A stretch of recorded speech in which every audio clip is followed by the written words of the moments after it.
Hello, and welcome to Apparitions and Alibis. Was that scary? Probably not. I'm your host, AJ Stallman. How you doing? It's Violin Day, and I happened to stumble upon some stories of haunted violins and other spooky stories. It's nighttime, and I'm trying to trim down to fit a wedding dress. Yes, I am getting married May 1st of 2021.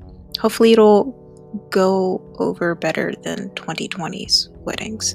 No offense if you had a 2020 wedding. I'm sure it was magic. But I have a mixed drink. I have one of 3 dogs, so let's dive in. Within the pages of Lilith's Cave, Jewish Tales of the Supernatural reads a story that comes from old Germany in roughly the 12th century. According to the book, there was a carpenter in a town called Worms. Probably not pronounced like that, but you know what? We're gonna stick to the cute little pink squiggly things. He decided to make a violin out of the last remaining boards he had used to build a coffin for a deceased man. One night, the dead man came to the carpenter in a dream and warned him not to continue to make the violin. But I mean, it's just a silly dream, right? So the carpenter resumes the instrument build. For the next several weeks, he works on this violin, kind of becoming obsessed with the thing. He crafted an amazing instrument that he was so very proud of and was confident was one of the best. The only thing he had left to do was make the bow. Again, the spirit visited him in his dreams, upset and not wanting the carpenter to finish the project. Of course, he was so close to being done. The carpenter just took it as an odd dream and went on his way. And finally, the violin was complete. Surprisingly able to contain his excitement, the carpenter decided to wait until the next morning to play his new pride and joy. But that evening, who was to visit him? But the dead man's spirit. He begged the carpenter, "Don't play this frickin' violin." Again, the dumbass ignored the warning, and once he woke up, he played the new instrument. An eerie, haunting melody evolved from the violin, almost on its own and being channeled from somewhere else. After the song was done, the room grew dark, as if the sun was completely blocked. The carpenter looked out the window, only to find more black. Then there was a shove of unseen hands, which sent the carpenter through the window, landing in a soft material like quicksand. He fought hard to get out of the gunk, but just went deeper and deeper below the surface until he finally suffocated and died. The coffin ghost would come to the son of the carpenter and warn him of the dangers of the newly made instrument.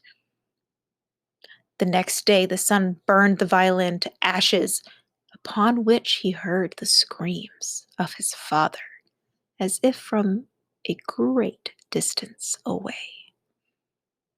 Next is the tale of the violin of Joseph Hornsteiner.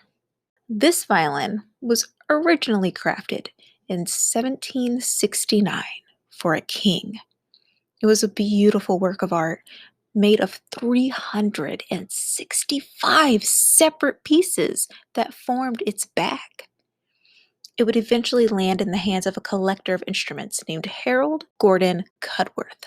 In 1945, Cudworth would learn there was more to this violin than what meets the eye. He decided to play the tune, "The Broken Melody." Cudworth would say, "I was playing the instrument, which has a deep tone, at my mother's home when suddenly a rumbling noise occurred, seeming to come from the area of the kitchen sink. He stopped playing, and the droning stopped. But when he picked it up again, so did the rumble, this time even louder. The next evening, he played again. Again, the rumbling occurred, but this time, so did poltergeist activity. Objects moved on their own, even flying through the air. Through the next weeks, he would continue to play this instrument, and the sound was just amazing. But what was even more amazing was that the violin misbehaved only when the broken melody was played. One time, while playing this active tune, when he went downstairs, the door to his room was slammed shut. Cudworth opted to play the piano instead, but found the sheet of music for the broken melody laying on the piano, as if unknown hands had placed it there, wanting the tune to be played again. In the upcoming days, he would give violin lessons to a little girl. For whatever reason, he decided to play the broken melody, and the odd noise began again with a room full of people. This time, the noise was so loud it drowned out the sound of the music. On other occasions, he was known to play the same song, and not only was there the noise and the flying objects, but photos on the wall would start to sway. It was enough to make him finally put down the violin and stop playing the song, which, if you ask me, is a little dramatic. You can use another violin to play that song and just use that violin to play all the other songs, but you know what? His life, his choices. It was never found out what exactly caused all the commotion with the violin and song. Cudworth would die in 1989, and the violin became lost to history. No one knows what happened to it. Now, let's talk about little Harriet Ann, aka Violin Annie. Well, in the 1860s, she lived in the town of Centralia in Illinois, where she was a very gifted player of the violin. Unfortunately, this talented little girl died at the age of 11. Some stories say she passed away from diphtheria. Others have a more gruesome tale of her father beating her to death with her own violin. Either way, her resting spot, her grave, is known to be haunted. She was buried in Elmwood Cemetery under a large gravestone that has her statue holding a violin. It is said that if you visit her grave, you will hear the sounds of a violin playing. There have also been some claims of people seeing her statue crying green tears during these songs. Now, we all know the amazing hole that is Reddit. On Reddit, there was a commenter who claimed they actually owned a haunted violin. Upon receiving this instrument, he immediately noticed that other instruments that were around the violin would be knocked over or even broken. The instrument was described as an 18th century Milan school model. The owner wrote this. Shortly after finishing this instrument and hanging it up in the humidity closet, strange things started to happen. Lights would go on and off by themselves. My daughter would wake me in the middle of the night and ask why I was standing in her room. She told me she could hear someone talking, but not very loud. 2 weeks ago, I had a guest who slept in the same room as the closet where the violins are stored. They told me that the touch lamp in the room kept turning on, and that after they unplugged it, they were awakened by someone touching their shoulders. There was no one there.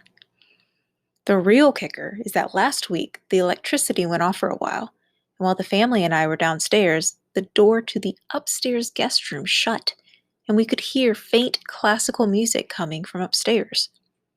We do not own any battery-operated powered radios. After my experiences, I did not discount the possibility that the new instrument could have a spirit with it. I took the violin out of the closet and placed it on the entertainment center. I then put a CD that only had solo piano music playing on it. If I left the room to go upstairs, or if I went to the basement, I, and others who did not believe me, could hear the violin begin to accompany the piano. If we went back to the great room, the violin music stopped, as soon as we were in sight of it. Last, but not least, is my personal favorite, a case that happened in 2011 in Minnesota to a gentleman named Andy. It begins with a customer who came into the witness's violin shop to try out some instruments and fell in love with a German violin from 1870.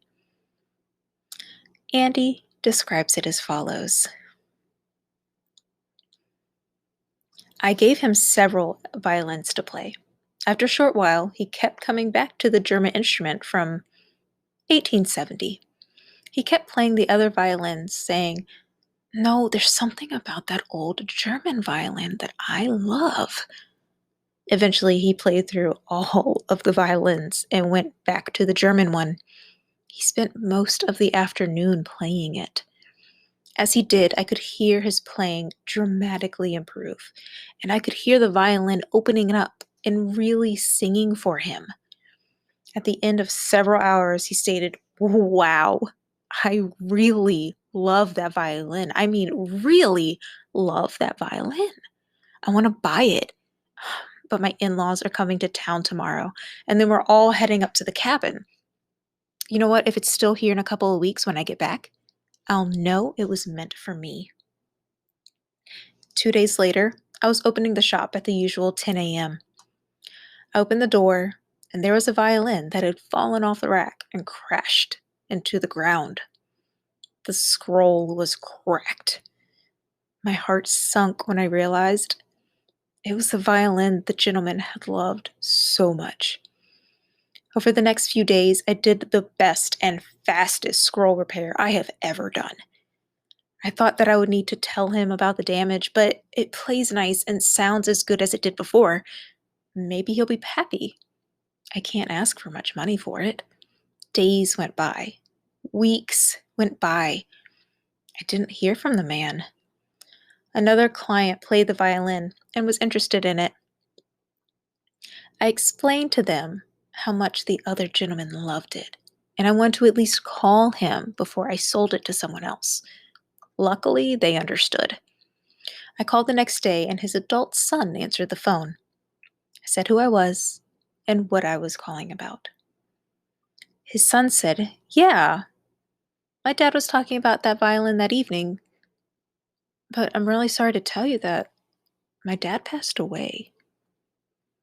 I was shocked. He was a pretty healthy guy as far as I knew. I said, "I'm really sorry. I really liked your dad. How did it happen?" The son answered, "Well, my dad went up to the cabin ahead of the rest of us to fix some things up a bit. We got there at 10 a.m. the next morning. When we opened the door, there he was, just dead on the floor." I again said how sorry I was and asked when it happened. "Oh," he said, "just 2 days after visiting your shop." 2 days after he was in the shop. That was the day the violin that he loved had fallen off the rack. The violin he really loved. I guess the feeling was mutual. And independently, both his family and I opened the door at 10 a.m., walked in, and there he and the violin were on the floor. Oh, I love that one. I really hope he offered the violin to the family for a token for the father, or maybe for him to be buried with or something. I don't know. There was really a bond or something there between the man and this violin. That is for sure.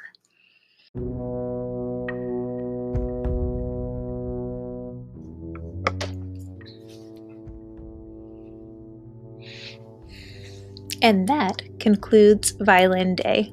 I hope you enjoyed listening. As always, make sure to rate and review on Apple Podcast. You can follow us on Instagram, and now we have Facebook too. So go stalk us on social media. We also have a Patreon, and there are many tiers with all different fun things you can get for subscribing to them. I appreciate everything and love all of you listeners. I apologize for my lack of releasing new episodes, but with chronic illness, it's easy for me to get a little off track. You're all amazing and beautiful, and I hope you have a great morning, evening, afternoon, wherever you are. I'll talk at you later. Bye.